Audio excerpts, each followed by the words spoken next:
ಪ್ರತಿದಿನ ಮಲಗುವ ಮುನ್ನ ಶ್ರೀಕೃಷ್ಣನ ಈ ಮಾತುಗಳನ್ನು ಕೇಳಿದ್ರೆ ನಿಮ್ಮ ಜೀವನವೇ ಬದಲಾಗುತ್ತೆ. ನಿನ್ನ ಭಾಗ್ಯದಲ್ಲಿ ಏನಿದೆಯೋ ಅದು ನಿನ್ನ ಪಾಲಿಗೆ ಸಿಕ್ಕೇ ಸಿಗುತ್ತದೆ. ನಿನ್ನದಲ್ಲದ ಯಾವ ಒಂದು ವಿಚಾರವೂ ಕೂಡ ನೀನು ಎಷ್ಟೇ ಪ್ರಯತ್ನ ಪಟ್ಟರೂ ನಿನಗೆ ಸಿಗುವುದಿಲ್ಲ. ಚಿಂತೆ ಮಾಡುವುದನ್ನು ಬಿಟ್ಟು ಈ ಜೀವನದಲ್ಲಿ ಬರುವುದೆಲ್ಲವನ್ನು ಬರುವ ರೀತಿಯಲ್ಲೇ ಸ್ವೀಕರಿಸು. ಮನುಷ್ಯರು ತಾನು ಮಾಡಿರುವ ಕರ್ಮದ ಫಲವನ್ನು ಈ ಜನ್ಮದಲ್ಲಿ ಅಥವಾ ಮುಂದಿನ ಜನ್ಮದಲ್ಲಿ ಅನುಭವಿಸುವುದು ಶತಸಿದ್ಧ ಎನ್ನುವ ಜ್ಞಾನವನ್ನು ಯಾವಾಗ ಅರ್ಥ ಮಾಡಿಕೊಳ್ಳುತ್ತಾರೋ ಆಗ ಈ ಪ್ರಪಂಚ ಬದಲಾವಣೆಯ ದಾರಿಯಲ್ಲಿ ಸಾಗುತ್ತದೆ. ಹಿಂದಿರುಗಿ ಚರಿತ್ರೆಯನ್ನು ನೋಡಿದರೆ ಅದರಲ್ಲಿ ಗೆದ್ದವರಿಗೆ ಗೆಲುವಿನ ಸ್ಥಾನವಿದೆ, ಸೋತವರಿಗೆ ಇಂತಹ ವೀರನ ಜೊತೆಗೆ ಯುದ್ಧ ಮಾಡಿ ಸೋತೆ ಎನ್ನುವ ಸ್ಥಾನವಿರುತ್ತದೆ. ಆದರೆ ನಿಂತು ನೋಡುವವರಿಗೆ, ಟೀಕೆ ಮಾಡಿ ನಗುವವರಿಗೆ ಚರಿತ್ರೆಯಲ್ಲಿ ಯಾವುದೇ ಸ್ಥಾನ ಇಲ್ಲ. ಸಿಟ್ಟಿನಲ್ಲಿ ಮಾತನಾಡಿದರೆ ನಮ್ಮ ಗುಣವನ್ನು ಕಳೆದುಕೊಳ್ಳುತ್ತೇವೆ. ಅಗತ್ಯಕ್ಕಿಂತ ಹೆಚ್ಚಾಗಿ ಮಾತನಾಡುವುದರಿಂದ ಶಾಂತಿಯನ್ನು ಕಳೆದುಕೊಳ್ಳುತ್ತೇವೆ. ಮಾತನಾಡುವುದರಿಂದ, ಅನಗತ್ಯವಾಗಿ ಮಾತನಾಡುವುದರಿಂದ ಕೆಲಸ ಕಳೆದುಕೊಳ್ಳುತ್ತೇವೆ. ಅಹಂಕಾರದಿಂದ ಮಾತನಾಡಿದರೆ ಇರುವ ಪ್ರೀತಿಯನ್ನು ಕಳೆದುಕೊಳ್ಳುತ್ತೇವೆ. ಸುಳ್ಳು ಮಾತನಾಡಿದಾಗ ಹೆಸರನ್ನು ಕಳೆದುಕೊಳ್ಳುತ್ತೇವೆ. ವೇಗವಾಗಿ ಮಾತನಾಡಿದಾಗ ಅರ್ಥವನ್ನು ಕಳೆದುಕೊಳ್ಳುತ್ತೇವೆ. ಆದರೆ ಪ್ರೀತಿಯಿಂದ ಮಾತನಾಡಿದರೆ ನೀವು ಎಲ್ಲವನ್ನು ಗಳಿಸಿಕೊಳ್ಳುತ್ತೀರಿ.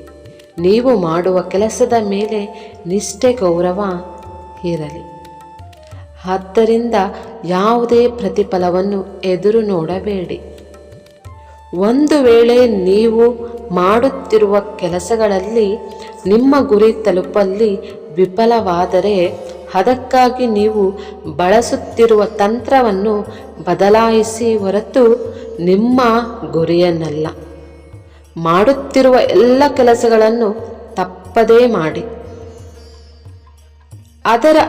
ಅವುಗಳನ್ನು ದುರಾಸೆಯಿಂದ, ಅಸೂಯೆಯಿಂದ, ಕಾಮದಿಂದ, ಅಹಂಕಾರದಿಂದ ಮಾಡಬೇಡಿ. ಇವುಗಳ ಹೊರತಾಗಿ ಪ್ರೀತಿ, ಕರುಣೆ, ವಿನಮ್ರತೆ ಹಾಗೂ ಭಕ್ತಿಯಿಂದ ಮಾಡಿ. ಜೀವನದಲ್ಲಿ ನಡೆಯುವುದೆಲ್ಲವೂ ಒಳ್ಳೆಯದಕ್ಕಾಗಿಯೇ ನಡೆಯುತ್ತದೆ. ಪ್ರಸ್ತುತ ನಿಮ್ಮ ಜೀವನದಲ್ಲಿ ಏನೋ ನಡೆಯುತ್ತಿದೆ, ಅದೆಲ್ಲವೂ ಸಹ ಉತ್ತಮವಾದ ಕಾರಣಕ್ಕೆ ನಡೆಯುವುದು. ಮುಂದಿನ ಸಮಯದಲ್ಲಿ ನಡೆಯುವುದು ಸಹ ಒಳ್ಳೆಯದಕ್ಕಾಗಿಯೇ ನಡೆಯುತ್ತದೆ. ಭವಿಷ್ಯದ ಬಗ್ಗೆ ಚಿಂತೆ ಮಾಡಬೇಡಿ, ವರ್ತಮಾನಕ್ಕಾಗಿ ಜೀವಿಸಿ.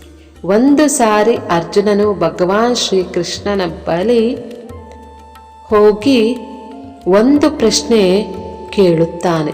ಎಲ್ಲವೂ ಹಣೆಬರಹದಲ್ಲಿ ಬರೆದಿದೆ ಎನ್ನುವುದಾದರೆ ಕಷ್ಟಪಟ್ಟು ಕೆಲಸ ಮಾಡುವುದರ ಫಲವೇನು ಎಂದು. ಆತ್ಮವನ್ನು ಬಿಟ್ಟು ಎಲ್ಲವೂ ನಶ್ವರ. ದೇಹ ಅಂತ್ಯವಾದ ನಂತರ ನಾವು ಏನನ್ನು ತೆಗೆದುಕೊಂಡು ಹೋಗಲು ಆಗುವುದಿಲ್ಲ. ಯಾರನ್ನು ಜೊತೆಗೆ ಕರೆದುಕೊಂಡೂ ಹೋಗುವುದು ಸಾಧ್ಯವಿಲ್ಲ.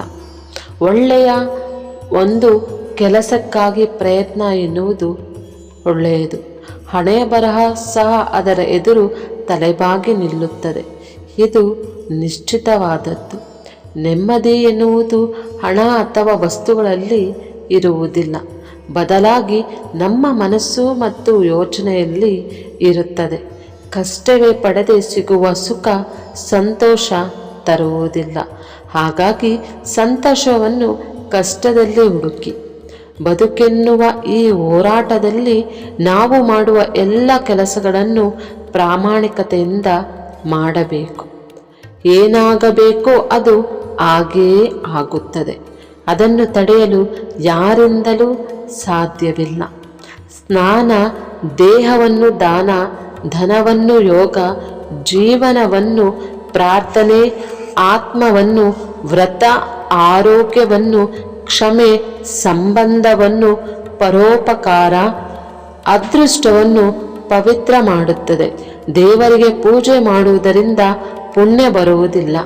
ಒಳ್ಳೆಯ ಬುದ್ಧಿ, ಒಳ್ಳೆಯ ಯೋಚನೆ, ಒಳ್ಳೆಯ ಕೆಲಸಗಳು, ಒಳ್ಳೆಯ ಮಾತುಗಳು, ಒಳ್ಳೆಯ ವರ್ತನೆ, ಕರುಣೆ ಹಾಗೂ ಅಹಿಂಸೆಯಿಂದ ಪುಣ್ಯ ಪ್ರಾಪ್ತಿಯಾಗುತ್ತದೆ.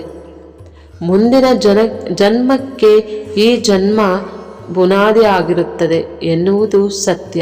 ಮನಸ್ಸಿಗೆ ಮದ ಹೆಚ್ಚಾದಾಗ ಸ್ಮಶಾನದಲ್ಲಿ ತಿರುಗಾಡಿ ಬರಬೇಕು ಎಂದು ಹೇಳುತ್ತಾರೆ. ಯಾಕೆಂದರೆ ನಾನು ನನ್ನದು ಎಂದು ಹೇಳಿ ಮರೆತು ಮಣ್ಣಾದ ಅದೆಷ್ಟೋ ಜನರನ್ನು ಅಲ್ಲಿ ನೋಡಬಹುದು. ಸತ್ಯದ ದಾರಿಯಲ್ಲೇ ಚಲಿಸಿ. ಆ ದಾರಿಯಲ್ಲಿ ನಡೆಯುವಾಗ ನೀನು ಪಾತಾಳಕ್ಕೆ ಇಳಿಯಬಹುದು. ನಿನ್ನನ್ನು ಮೇಲಕ್ಕೆ ಎತ್ತಲು ನಾನು ಬರುತ್ತೇನೆ. ಸ್ವರ್ಗದಲ್ಲಿ ಸಾವು ಹೊರತುಪಡಿಸಿ ಇನ್ನೆಲ್ಲವೂ ಇದೆ. ಭಗವದ್ಗೀತೆಯಲ್ಲಿ ಸುಳ್ಳನ್ನು ಹೊರತುಪಡಿಸಿ ಇನ್ನೇನೂ ಇದೆ?